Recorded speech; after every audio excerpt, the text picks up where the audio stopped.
হলো? আলুটা কি হলো? ডুবে গেল তো? আচ্ছা, এইবার আলুটা আমরা তুলে নিলাম।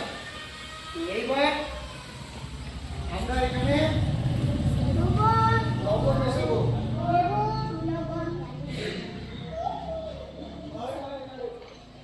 চামচ আছে তো? আমরা কি করেছি? দিয়ে এটাকে আমরা ভালো করে কি করছি?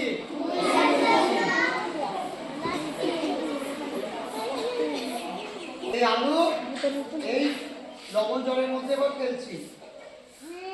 কি হলো? ঢুকছে? ঢুকলো? ঢুকলো না। বুঝতে পেরেছ কেন? কেন ঢুকলো না? লবণ জলে কি হলো? এর ঘনত্বটা বেড়ে গেল। ঘনত্বটা বেড়ে গেল। ঠিক আছে?